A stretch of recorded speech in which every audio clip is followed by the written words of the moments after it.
Hi అండి, నమస్తే. శ్రీమాత్రే నమః. ప్రతి ఒక్కరికి దశమి శుభాకాంక్షలు.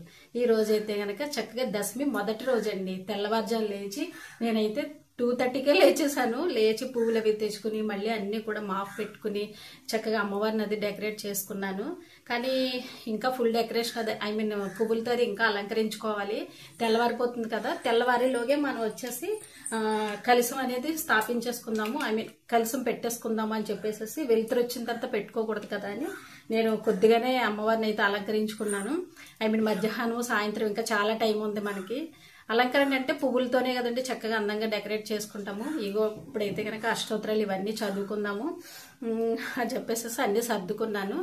ముందుగా ఏంటంటే పానకం పెట్టాను. తర్వాత చలివిడి వడపప్పు, కన్ఫామ్ గా చలివిడి వడపప్పు అమ్మవారికి పెట్టాలి. అమ్మవారు వచ్చేసి దుర్గమ్మ ఉగ్ర రూపం కదా, ఆవిడికి శాంతపరచడానికి మనం వడపప్పు అనేది కన్ఫామ్ గా పెట్టాలి. పానకం కూడా కన్ఫామ్ గా పెట్టాలి. ముందుగా ఏంటంటే నేను చక్కగా ఈ రోజు కట్టె పొంగల్ చేస్తున్నారు. నేనైతే కనుక పరమాన్నమే వండుకున్నానండి. ఎట్లా చేసుకున్నాను, ఏమేమి పెట్టాను అన్నది మీకు చూపిస్తాను. ముందుగా అయితే కనుక అమ్మవారికి అష్టోత్తరాలు అవి చదువుకుని పరమాన్నం అది చేశాను కదా, మీకు చూపిస్తాను. ఇది ఓకే. ఇదిగోనండి, తమలపాకులు, పువ్వులు అన్నీ కూడా అమ్మవారికి సిద్ధం చేసి పక్కన పెట్టుకున్నాను. ప్రతి అమ్మవారికి కూడా మందార పూలు పెట్టడం చాలా విశేషము. ఈరోజు ఫస్ట్ రోజు బాల త్రిపుర సుందరి అవతారం కదండి, ఆవిడకైతే గులాబీ కలర్ ఇష్టం కదా అని చెప్పేసి గన్నేరు పూలతో చేద్దాము అష్టోత్తరాలని అవన్నీ తీసుకున్నాను. కొన్ని పూలు అయితే సాయంత్రానికి స్టోర్ చేసి పెట్టుకున్నానులేండి, ఎందుకంటే సాయంత్రం చాలా ప్రబలంగా ఉంటుంది. నైట్ వేళ వచ్చేసి నవరాత్రి కదండి, అమ్మవారికి సాయంత్రం వేళ చాలా బాగా చేయాల్సి ఉంటుంది. సో ఇప్పుడైతే పూజకి నేను అన్నీ కూడా సిద్ధం చేసుకున్నాను, మీకు చూపిస్తున్నాను. ఇక వీడియోలకి అయితే హలో అండి, నమస్తే. శ్రీమాత్రే నమః. ప్రతి ఒక్కరికి దశమి శుభాకాంక్షలు. ఈ రోజైతే పెద్ద పండగనే చెప్పాలి. మనం ప్రతిరోజు నిత్య దీపం పెట్టుకుంటాం కదా, కానీ ఈ 11 రోజులు చక్కగా 3 పూట్ల పెట్టుకోవచ్చు. మన ఇంటి దగ్గర ఉన్న వాళ్ళకైతే కుదురుతుందిలేండి, జాబ్ చేసే వాళ్ళకి కుదరదు. కానీ సాయంత్రం వేళ వచ్చేసి చక్కగా అమ్మవారికి నవరాత్రులు కదా, తప్పకుండా పూజ చేసుకోండి. ధూపం, దీపం, నైవేద్యం ఇవేనండి. ఉదయం అయితే కనుక మనకి తెల్లవారిపోతుంది కదా అని చెప్పేసి నైవేద్యాల జోలికి ఎక్కువ వెళ్ళకూడదు. ఆవిడకి ఇష్టమైంది ఏంటంటే చలివిడి వడపప్పు, పానకం కదా, అవి తప్పకుండా చేసుకుని మనకి పళ్ళు రూపంలో పెట్టుకుని బెల్లం ముక్క అది పెట్టుకోవచ్చు. తర్వాత కొంచెం మధ్యాహ్నం వేళ చక్కగా నైవేద్యం అనేది చేసుకున్నాం అనుకోండి. మనకి అష్టోత్తరాలు అవి చదవడంతో మనకి చాలా ఉంటాయి. ఖడ్గమాలు ఉంటుంది, కనకదార స్తోత్రం ఉంటుంది, లలిత అమ్మవారి సహస్రాలు ఉంటాయి. మనకి ఏ రోజు అమ్మవారిని కొలుచుకున్నా ఆ రోజు అమ్మవారికి అష్టోత్తరాలు చదవాలి, చాలా ఉంటాయి. ముఖ్యంగా అమ్మవారికి ఏంటంటే ఇవి చదువుకోవడమే ముఖ్యం అనమాట. పూజ అనేది మనకి అమ్మవారి అష్టోత్తరాలు చదువుకున్నాం అనుకోండి చాలా మనసు ప్రశాంతంగా ఉంటుంది. ముఖ్యంగా అమ్మవారికి ఇష్టమైంది కూడా అదేనే చెప్పాలి. వీళ్ళని బట్టి నైవేద్యాలు కూడా చేసుకోవాలండి. తర్వాత ఏంటంటే ఈ రోజైతే గనక నేను 2:30కి లేచి అన్ని సర్దుకుని చక్కగా తెల్లవారకుండానే మనం వచ్చేసి కలశం అనేది పెట్టుకోవాలి కదా అని చెప్పేసి ముందు కలశం పెట్టేసుకున్నా. ముఖ్యంగా అమ్మవారికి 2 దీపాలు పెట్టేసుకున్నాను. ఇప్పుడైతే అష్టోత్తరాలు అవి చదువుకుందామని చెప్పేసి మీ ముందుకు వచ్చాను. ఇప్పుడైతే ప్రసాదంగా అమ్మవారికి ఈ రోజు అయితే కట్టె పొంగలు చేస్తారట. నేనైతే గనక పరమాన్నమే చేశానులేండి, ఆవు పాలు ఉన్నాయి కదా అని చెప్పేసి పరమాన్నం చేశాను. ఇదండి, ఇప్పుడైతే కనుక చక్కగా అమ్మవారిని నేను అష్టోత్తరాలు అవి చదువుకుంటాను. ఈ రోజు మొదటి రోజు వచ్చేసి శ్రీదేవి బాల త్రిపుర సుందరీ దేవియే నమః. అమ్మవారిని తలుచుకోవాలి. మనం బాల త్రిపుర సుందరీ దేవిని ఎక్కువగా అష్టోత్తరాలు చదువుకున్నాం అనుకోండి, తొందరగా మనకి లలిత అమ్మవారి దర్శనం అనేది మనకి కలుగుతుంది అంటున్నారు. సో మనం ప్రతి శుక్రవారం కూడా లలిత అమ్మవారిని తలుచుకుంటాం అనుకోండి. కానీ ఈ 9 రోజులు అనేది మనకు ఓపికను బట్టి ఎంత బాగా స్మరించుకుంటే మనకి అమ్మవారు మనకి మంచి దారి చూపిస్తుంది. మనకి ఏం అవసరం లేదులేండి, మన పిల్లలు బాగుండాలి, మన లైఫ్ బాగుండాలి, ముఖ్యంగా ఆరోగ్యం బాగుండాలనే కదండి ఇవన్నీ చేస్తున్నాము.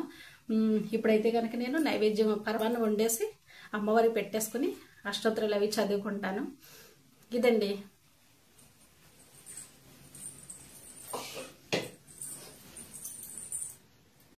ఇదిగోండి, ఈ క్లీనింగ్ అనేది నైటే పెట్టేసుకున్నాను.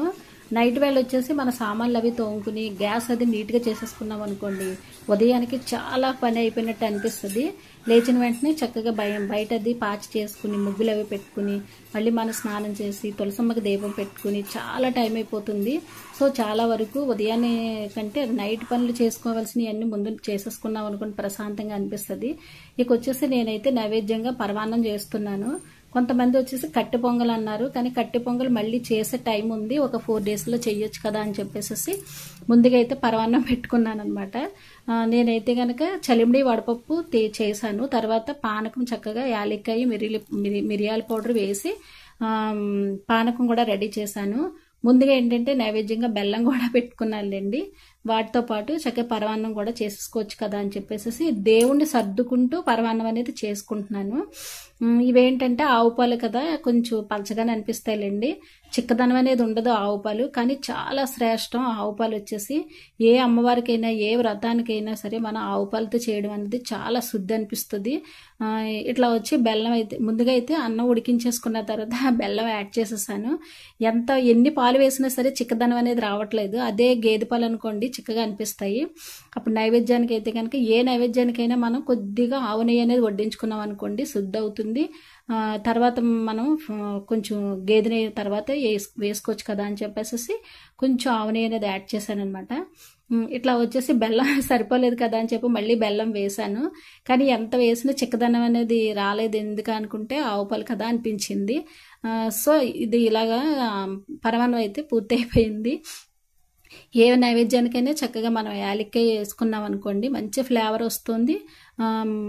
అంటే మా అమ్మవారికి కూడా యాలక్కాయ అనేది వేయడం చాలా మంచిది కదా అని చెప్పేసి యాలక్కాయ పౌడర్ వేసాను. తర్వాత డ్రై ఫ్రూట్స్ కూడా పైగా గార్నిష్ చేశానులేండి. ఇప్పుడు వచ్చేసి నైవేద్యాలు అయితే కనుక చక్కగా బెల్లం ఏంటి, చలివిడి వడపప్పు ఏంటి, పానకం ఏంటి, ఫైనల్లీ పరమాన్నం కూడా చేసేసుకున్నాను.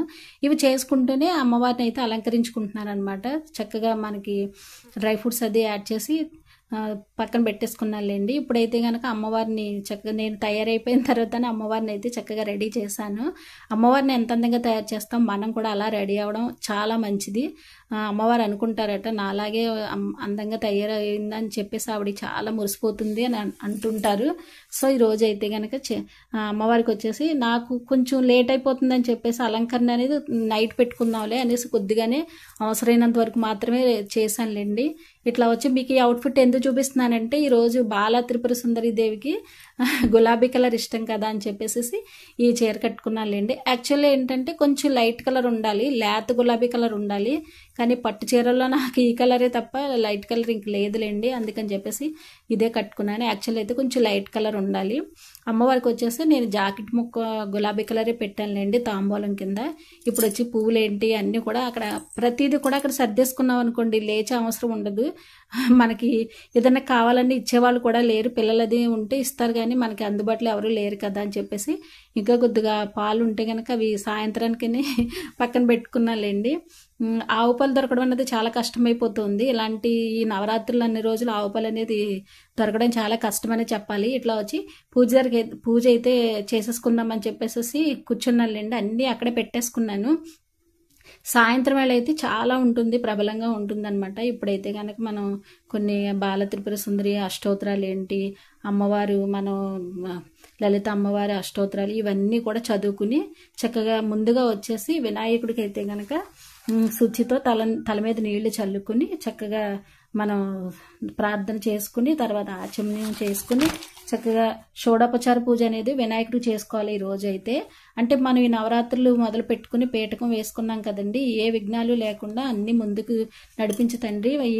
ఈ నవరాత్రులు 11 రోజులు మనకు అంతా మంచి జరగాలి, ఆటంకం అనేది ఉండకూడదని చెప్పేసి ముందు ఆయనకైతే వినాయకుడికైతే చక్కగా పసుపు రూపంలో వినాయకుని చేసుకుని ఆయనకైతే షోడోపచారాలు అవి చేశానమాట. తర్వాత ఏంటంటే మనకి గౌరమ్మ తల్లి ఉంటుంది కదండి, గౌరమ్మ తల్లిని అయితే కొంచెం పెద్దదిగానే చేసుకున్నానులేండి. అంటే ఈ 11 రోజులు అమ్మవారే ఉంచుకుంటాం కదా, అస్తమానం చేసుకునే అవసరం ఉండదు, అందుకని చెప్పేసి అమ్మవారిని అయితే కొద్దిగా పెద్ద సైజు చేశాను.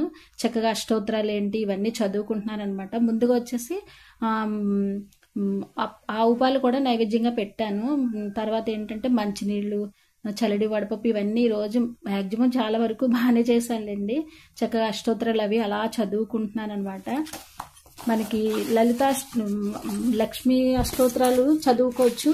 అట్లాగే బాల త్రిపుర సుందరి అష్టోత్తరాలు ఉంటాయి కదండి, ఈరోజు అవి చదువుకుంటూ చక్కగా 108 అష్టోత్తరాలు ఉంటాయి కదా, అవి చదువుకుంటూ అలా కుంకుమార్చన చేసుకుంటూ ఉన్నానన్నమాట. ఇప్పుడైతే కనుక అమ్మవారిని చూడండి, చక్కగా నిమ్మకాయలతో ఈ రోజు అయితే డెకరేట్ చేశాను. ఈ నిమ్మకాయలు అనేది మనం అవి బాగున్నంత వరకు అట్లా ఉంచేసేయచ్చులేండి. తర్వాత మళ్ళీ రోజుకొక అమ్మవారి చొప్పున చక్కగా మనం అమ్మవారిని డెకరేట్ చేసుకోవచ్చు అనమాట. పువ్వులు అయితే మాత్రం నేను కొద్దిగా తక్కువగానే పెట్టానులేండి, ఎందుకంటే టైం అయిపోతుంది, ముందు పూజ అనేది చేసేసుకోవాలి కదా అని చెప్పేసి ముందు ఏది అవసరమో కలిసి ఏంటి, అమ్మవారి ఫోటో ఏంటి, ఇవి మాత్రమే పెట్టుకున్నాను నేను. తర్వాత వచ్చేసి ఇంకా చాలా ఫుల్ డెకరేషన్ అది సాయంత్రం చేసుకుందాం అని చెప్పేసి ఇవి చేసుకున్న నైవేద్యాలు ఏంటి, మనకి పువ్వులేంటి, మనకి అష్టోత్తరాలు ఏంటి, ముఖ్యంగా ఇవి మాత్రం ఉదయాన్నే అయిపోవాలి. తర్వాత సాయంత్రం వేళ వచ్చేసరికి నెమ్మదిగా చేసుకోవచ్చులేండి. చక్కగా నైవేద్యం కూడా చూపిస్తున్నాను. ధూపం, దీపం, నైవేద్యం ఇవన్నీ కూడా అమ్మవారికి వచ్చేసి షోడోపచార పూజ కూడా మొదటి రోజు చేసుకోవాలి. వీలైనంత వరకు చేసుకోవడం చాలా మంచిదన్నమాట. ప్రతిదీ అమ్మవారికి కాళ్ళు కడుక్కోమని, మన చేతులు కడుక్కోమని, వస్త్రం ఏంటి, పానీయం ఏంటి, గంధం ఏంటి, మొత్తం అన్నీ కూడా నీరాజనం అన్నీ కూడా ఆవిడికి చూపిస్తూ ఉండాలన్నమాట. తర్వాత ఏంటంటే ఇక్కడ నేను ఒక దీపం పెట్టుకున్నాను కదండి, ముందుగా వచ్చేసి 2 దీపాలు పెట్టుకున్న తర్వాత మళ్ళీ ఇక్కడ ఒక దీపం పెట్టుకుని ఆ దీపానికి నేను అష్టోత్తరాలు అవి చదువుకున్నాను పువ్వులతో. ఫస్ట్ రోజు కదా అని చెప్పేసి గౌరమ్మ తల్లికి అయితే మాత్రం కుంకుమార్చన చేసుకున్నానులేండి. అమ్మవారికి కనకదుర్గమ్మ తల్లికి ధూపం చాలా వెయ్యాలి, చాలా ఇష్టం అని చెప్పాలి. ఉగ్రరూపం తల్లి అందరికీ కూడా ఎక్కువ ధూపం వెయ్యాలండి. సాయంత్రం అయితే ఇంకా కొంచెం ఎక్కువగా ప్రబలంగా చేసుకోవచ్చు కదా అని చెప్పేసి ఇప్పుడైతే శాస్త్రోక్తంగా మాత్రమే చేసుకున్నాను. మళ్ళీ మధ్యాహ్నం కూడా ధూపం వేసుకుని మళ్ళీ నైవేద్యం పెట్టుకుని అష్టోత్తరాలు అవి చదువుకోవడం మంచిదని చెప్పాలి. ఇంటి దగ్గర ఉంటాం కాబట్టి తప్పకుండా మధ్యాహ్నం వేళ కూడా మనం పూజ చేసుకోవడం చాలా మంచిది. ఎంత పడుతుందంటే ఒక అరగంట టైం కేటాయించుకుంటే సరిపోతుంది అనమాట. ఇప్పుడు వచ్చి అమ్మవారికి అయితే నేను తాంబూలం కింద జీడిపప్పు, చక్కగా కొద్దిగా వచ్చేసి తాంబూలము, ఇవన్నీ బెల్లము, చక్కగా ఇవన్నీ ఆవిడకి గులాబీ కలర్ జాకెట్ ఇష్టం కదా అని చెప్పేసి గులాబీ కలర్దే పెట్టానమాట. ఇట్లా వచ్చి మొత్తం నీరాజనం ఏంటి, తాంబూలం ఏంటి, మొత్తం అన్నీ అమ్మవారికి చూపించి అష్టోత్తరాలు అయిపోయి మొత్తం చాలా అంటే చాలా బాగా నెమ్మదిగా చేసుకున్నాను. సో ఈ కింద కూర్చొని చక్కగా మటం వేసుకుని చేయడం వల్ల కొంచెం బ్యాక్ పెయిన్ అనేది రాలేదులేండి. చక్కగా అలా మట వేసుకుని చేసుకోవడం చాలా ఆరోగ్యం అనిపించింది. ప్రశాంతంగా పూజ చేసుకునేడానికి కూడా వీలుగా అనిపించింది అనమాట. అట్లా వచ్చేసి నేను ఇంకా చాలా ఖడ్గమాలు ఏంటి, కనకదార స్తోత్రం ఏంటి, ఇవన్నీ చదువుకుంటూ పువ్వులు అనేవి అలా వేస్తున్నాను అనమాట. కుంకుమ ఏంటి, చక్కగా గంధం ఏంటి, మనకి అక్షింతలు ఏంటి, ఇవన్నీ కూడా అమ్మవారికి వడ్డించుకుంటూ అష్టోత్తరాలు అంటే మొత్తం అన్నీ చదువుకుంటున్నాను. లలిత అమ్మవారి అష్టోత్తరాలు అయితే మాత్రం సాయంత్రం తప్పకుండా చదువుకోవడం చాలా మంచిది.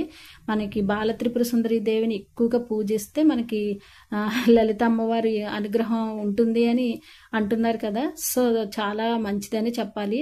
మ్యాక్సిమం నేను ప్రతి వారం కూడా నేను లలిత అమ్మవారిని, ప్రతి వారమే కాదులేండి, ప్రతిరోజు కూడా లలిత అమ్మవారిని చదువుకుంటాను అష్టోత్తరాలు అవిని. సో ఈ రోజు అయితే కనుక చాలా మంచిగా నెమ్మదిగా అయ్యిందనమాట. సాయంత్రం వేళ వచ్చేసి మళ్ళీ చక్కగా కొన్ని పూలతో డెకరేట్ చేసుకుని చేసుకుందామని చెప్పేసి మనసులో అనుకుంటున్నాను అనమాట. అమ్మ నువ్వు నా పూజని స్వీకరించి తల్లి, తప్పులుంటే క్షమించమ్మా, నేను ఉన్నంతట్లోనే చేసుకున్నాను తల్లి, నా ఆరోగ్యం సహకరించినంత వరకు మాత్రమే నేను చేయగలుగుతున్నాను అని చెప్పేసి అమ్మవారికి, దుర్గమ్మకి ఏంటి, ఈరోజు బాల త్రిపుర తల్లి కదండి, అమ్మవారికి ఏంటి అన్నీ చదువుకుంటున్నాను అనమాట. ఫైనల్లో వచ్చేసి నీరాజనం మంగళహారతి అనేది ఇవ్వడం అనేది జరుగుతుంది అనమాట. ఈ ఫైనల్లో వచ్చేసిన తర్వాత మనకి హారతితో ఎండ్ అయిపోతుంది పూజ అనేది. తర్వాత మంత్రపుష్పం ఇవన్నీ పెట్టేసుకున్న తర్వాత ఇప్పటికీ ఉదయం పూజ అనేది అయ్యిందనమాట. మధ్యాహ్నం కూడా పెద్ద ఎక్కువగా ఉండదులేండి, కొంచెం నైవేద్యం పెట్టి దీపం పెట్టేసుకుంటే సరిపోతుంది. సాయంత్రం అయితే కనుక చాలా బాగా అంటే నైవేద్యం గురించి అని కాదు కానీ అష్టోత్తరాలు ఏంటి, చక్కగా సహస్రాలు ఏంటి ఎక్కువగా ఉంటాయి. అవన్నీ సాయంత్రం వేళ చదువుకోవడం చాలా మంచిది. అమ్మవారికి మనం ఏం చేసాం అన్నది కాదండి, మనసుతో ఎంత భక్తితో చేసాం అన్నదే ముఖ్యం అనమాట. ఇట్లా వచ్చేసి పూజ అయితే అయ్యిందని మీకు ఇదవుతున్నాను అనమాట. సో ఇదండి ఈరోజు పూజ అయితే చాలా అంటే చాలా బాగా జరిగింది. మీరందరూ కూడా ఈరోజు పూజ చేసుకున్నారని అనుకుంటాను. మ్యాక్సిమం ప్రతి ఇంట్లోనే మహిళలు వచ్చేసి అమ్మవారి పూజ చేసుకుంటారండి, ఎవ్వరూ మానరు కదా. అంతేకాకుండా కొంతమంది అయితే చక్కగా గుడికి అది వెళ్ళి కుంకుమార్చన అది చేసుకుంటారు. నాకైతే గుడికి వెళ్ళలేను అనుకోండి, ఇంటి దగ్గర పూజ అమ్మవారిని నిలుపుకున్నాం కదా, ఇంటి దగ్గర పూజ అనేది మరి అవ్వదు కదా అని చెప్పేసి మ్యాక్సిమం వీలుని బట్టి వెళ్తాను. కానీ రోజు వెళ్ళడం అంటే నాకు అవ్వదులేండి. అంటే మరి ఇంట్లో మాత్రం తప్పకుండా పూజ అనేది చేసుకోవాలి, చాలా టైం పట్టేస్తుంది కదా. అలా వచ్చి ఈ రోజు అయితే మొదటి రోజు పూజ చాలా బాగా జరుపుకున్నాను. మధ్యాహ్నం కూడా అమ్మవారికి దీపం పెట్టుకుని నైవేద్యం పెట్టుకుంటాను. సో ఇప్పుడు 12-1 గంట అట్లా అయిపోతుంది. 12:30 అయిపోయింది. ఇప్పుడైతే అమ్మవారికి నేను ఏం వండాను అన్నది అదే పెట్టేస్తానులేండి. నేనైతే ఈ రోజైతే పప్పు టమాటా చేశాను. అమ్మవారికి అదే వడ్డించేద్దాము అని చెప్పేసి, వేడివేడిగా ఉంది కదా అని చెప్పి కొంచెం చల్లార్చి, ఏ అమ్మవారికైనా సరే ఏ దేవతకైనా మనం వేడిగా పెట్టకూడదు కదా అని చెప్పేసి నైవేద్యం పెట్టి పక్కన పెట్టి మీతో మాత్రం చెప్తున్నాను అనమాట. చక్కగా అమ్మవారికి పెట్టింది మళ్ళీ మనం తిన్నామనుకోండి చాలా మంచిది. అందుకని అమ్మవారికి అయితే కనుక చక్కగా నేను కొంచెం అన్నం వడ్డించుకుని పప్పు వేసుకుని కొంచెం ఆవు నెయ్యి వేసి బెల్లం ముక్క పెట్టుకుని అమ్మవారికి అనేది నేను నైవేద్యంగా మధ్యాహ్నం పెట్టుకున్నాను అనమాట. ప్రతిరోజు ఉదయాన్నే అమ్మవారికి చక్కగా అన్నంలో కొద్దిగా పెరుగు వేసి పెట్టామనుకోండి, అంతకు మించిన నైవేద్యం వేరే ఏమీ ఉండదు. అమ్మవారికి చాలా ఇష్టం అనమాట. మనం ఏది వండుకుంటే అది పెడితేనేనండి అమ్మవారి మనల్ని అనుగ్రహిస్తారని అనుకుంటాను నేను. ఎందుకంటే మన గొప్పలకు పోయి ఏవేవో తెచ్చి ఆడంబరాలు చేసి అందరూ చేస్తున్నారు మనం చేస్తున్నామని పూజ విషయంలో అలా పోటీతత్వం ఉండకూడదు. మనకి ఏది ఉంటే అదే పెట్టాలి. సో అమ్మవారికి కూడా తెలుసు కదండి మనం ఏంటన్నది. ఇదండి ఈరోజు వీడియో అయితే మాత్రం బాగుందని అనుకుంటాను. మీ అందరికీ నచ్చితే కనుక ఒక లైక్ అనేది ఇచ్చేసేయండి. ఓకే.